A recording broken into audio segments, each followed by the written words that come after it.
Welcome to the Vincent Project, an H-hour production where we help people become more skilled, more competent, and more brave when they're facing the most difficult circumstances of their life. I hope you enjoy our podcast. All right, the Vincent Project is back. This is our third or fourth week. I think our fourth week, right? We're doing like an introduction, kind of a soft takeoff, building momentum. We're tinkering with stuff over and over again. The lights are different again, because just like anything else, it's a good idea when you start out. And I was like, hey, Jamie was like, it would be helpful if we had the podcast this way or that way. And she comes up with a wonderful outline and plan. She's like, all right, Vince, sound good? And I'm like, yeah, sounds great. Like, I'll be in touch and work through it. There's my phone because I'm not ready today and all that other stuff. And she goes, yeah, by the way, I'm going for vacation for like 6 weeks and you might not be able to get a hold of me. So it's all good, Aunt Jane. We're still going to keep going. So, hey, today I want to accelerate the conversation and just jump right into it. Is man, competition with self, competition with others. What does that entail? And just a brief overview, some of my experiences with competition. Not singularly to say I'm an expert in all things competition, but I would say I've definitely had my fair share of experiences where there was a zero sum outcomes. There's going to be a winner and a loser, and the consequences can be rather severe or significant depending on your worldview or how you take it. So I think there's four key ingredients when we think about some sort of competition. And, I wrote them down nice and neat on my notes here. I have a layout of all the definitions and stuff I want to cover. But I think I'm just going to go left to right here because it's kind of how my brain is wired to overall start and organize information. So the first part is when we're identifying a competition, we're self-selecting whether we want to be in that or not, whether it's invited or not, is who are the players. And that could be said for business, that could be said for sports, that could be said for other activities like pickleball because it's not a real sport, and things of that nature. But who are the players, right? And I think we have to have an understanding of that part of it before we get into it. And you think about the battlefield, it's who is a combatant and who is not a combatant, right? Because it's not just, there's no rule of law. Like you don't just go out there and start shooting people and things like that. That has happened in the global war on terror. I'm aware of that happening. I can assure you that the people that did that, they went to prison. And so while the media will blow those things up and suggest that's the greater body of work, I would say 99.9% of the times from every level of the military in those spaces where you're competing for terrain and competitive edge, psychological advantages, informational advantages, and every little edge matters. And then, of course, execution, because there is random chance, right? Ricochets do land and hit sometimes. People spray and pray and get lucky, right? A human that doesn't know how to read and write can easily cook up an IED and have a catastrophic outcome, right? So there's a lot of levels to that competition thing in my mind, but knowing who the players are, right? Like, hey, what is a player? So you look at sports specifically, you're going to look at the players, you look at the roster. It's kind of a known at that point in some ways, right? You could look at the roster and the names. And I mean, the way sports has become a multi-billion dollar, if not, I'm assuming it'll be $1 trillion industry at some point, if it's not already, you will have stat outlines and reviews and evals for people on the internet. And they'll see who's who and who does what. There's the highlight feed, there's elite prospects, things of that nature. Now, that's nothing new, right? It used to be closed information, I think. You think the 50s, 60s, 70s, 80s, there was no way to disseminate it outside of your network. Scouting reports, evals, things of that nature. But when it comes to, sports or business or life in general, knowing who the players are or that are part of it is the most important part. And having an estimate or an assessment of what the capabilities or capacities are for those particular players involved in that thing. That's that information, that's that intelligence, that's that study, and that's preparation. It's film if it's sports, it's reviewing notes and the textbooks if it's an academic or intellectual pursuit, or if it's a physical pursuit, much like an intersection of everything, which is combat and battle. It's a performance of all those things. The second part is equally important is actions. What actions are acceptable and allowed and which ones are not? I alluded to that before, is like you can't just go into a village in Afghanistan and just start shooting people. That's not how we do business. And As Americans, I would say we don't do business that way. What I would say is the actions, what actions are allowed or permitted, right? And you want to think about multiple layers and levels of that. Just because something is permitted doesn't mean that we're necessarily capable of it or it's in our capacity.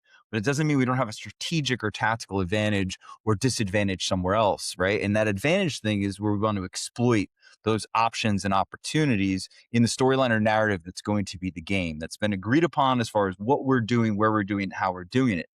The third part is I would say that the motives of each individual as part of it are going to matter a lot. And I think with individual sports and individual competition, that's one version or variation where that deep sense of satisfaction, achievement, recognition, and accomplishment matter quite a bit for the individual. For the team sport, that all those things matter just the same, but there is a degree of social connection and camaraderie that matter more so when it's a team event, right? Because when it's a one-on-one thing, the assumption is that all things are fair and equal as far as the tools, tactics, and rules. And I would agree with that. But I think there's in some sports, when we look at the motives, there can be a competitive advantage when you think about groups of people. Because much of the stuff that I teach and I work on and I help people, we take a look at belief, right? And those core beliefs sometimes can inform a group and be contagious. I mean, if you look at through America from east to west, north to south, high school sports play that role in many communities if you look at sports.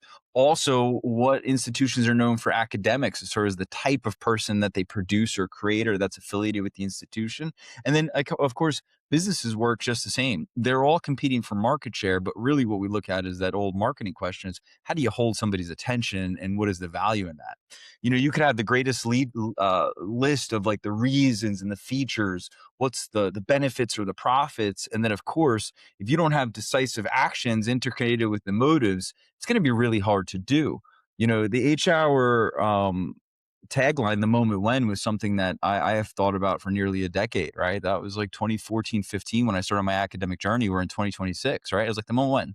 And if you do that and repeat that over and over and over again, then it doesn't become so much about a scoreboard. It becomes this internal process where you're just competing against yourself forever. And if you're always, always attempting to win, you become more kind in your story of self. You become more peaceful, you become more graceful, more open to the possibility and less tolerant of BS excuses. I have found that in my self journey and process of attempting to bring a brand to life, or to offer an idea or thing to people, has been deep seated in my imagination every step of the way. It's also in that fine print when you're building an idea and bringing it to the market. You have to realize you're going to work for a long time with no reward, right? This is the uniqueness and the distinctness of working in human services.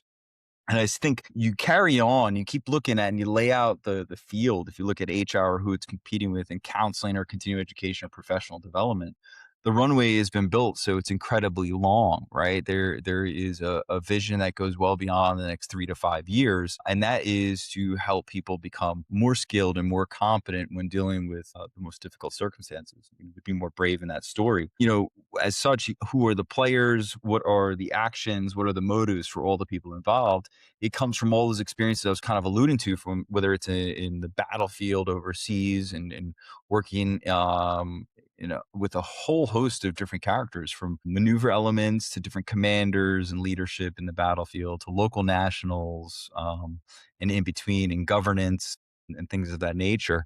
And then flipping it over on the other side now with H-hour, is those three parts all really important. The one word I haven't declared or stated, though, that's the part we can get stuck on or tripped up on, is rules.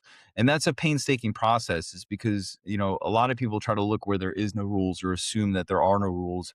I would say my experience, whether it's been in warfare, in sports, in high school or college or growing up, it's always been to know the rules. And the same thing applies for H-hour. And I think sometimes we get into that space where it's complicated and then it escalates to complex and or chaotic.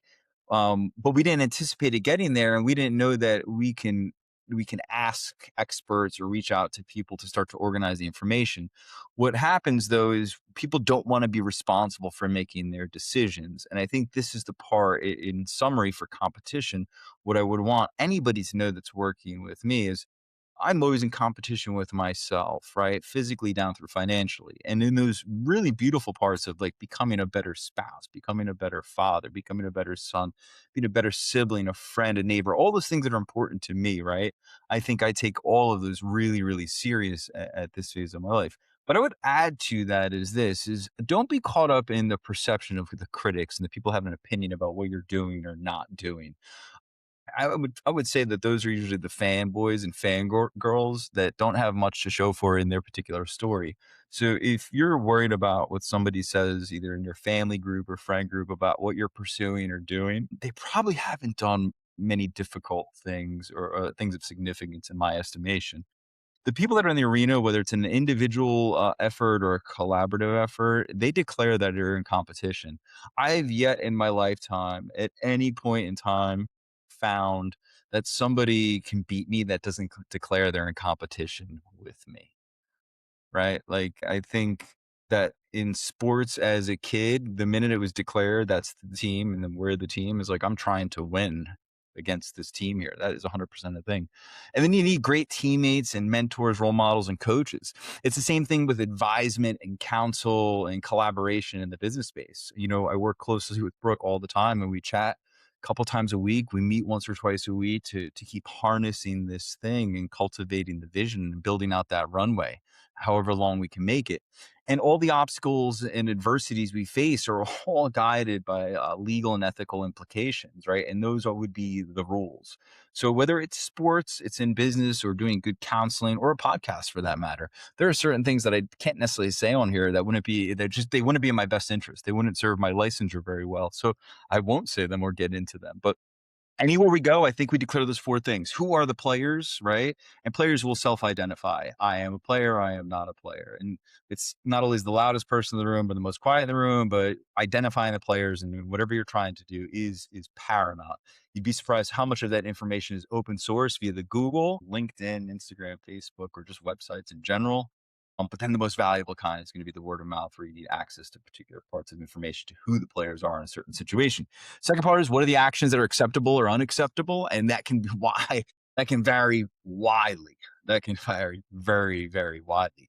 Expectations matter among cultures because not every game is played the same among the same groups of people or individuals, and people do play dirty, right? What are the motives for people to be there? And then that last part is what are the rules? And there's generally going to be a rule book that applies to the particular thing. There are people much smarter or brighter than you and I that have done a significant amount of things that are world class by any metric, that they have laid out the roadmap in via books, videos, courses for that matter. But I would tell you this, the books thing is probably the easiest way to get accelerated. If you're like, I don't want to ask a coach or a consultant or therapist for help, I would tell you just to read 1,000 pages on a particular topic. You're bound to get 3 to 5 things that get restated over and over again from different perspectives or different authors. Those things start to attribute to knowledge, and then it's up to you to apply them. My expectation with reading is that if I don't get 3 to 5 things in 1,000 pages, I'm probably wasting my time. It's also how I taught myself investing and how to manage money, right? It's not something I grew up in. Nobody taught me along the way, but I've made it a lifestyle thing where it's a podcast, it's a lot of books, and then test. And there's been some L's in that story, but there's also been some wins, right? And so when you're starting at nothing, it's got to get you going in the direction of something. And a lot of times it's going to be learning, and that's the most painful part. So man, competition. Flyers play tonight. They got to win to get into the playoffs. I think my kid's going to play hockey. It's going to be awesome. First, started a little cheer with him, right? Here's the stick, right here. And it goes like this: parry left, parry right, goal, goal, goal, right? And that's what I'm going to be teaching him. He knows the rules when he's out there competing, playing sports in your neighborhood, hopefully with his friends, against other friends, and all that stuff. All right, competition. Declare you're there or not. Cheers.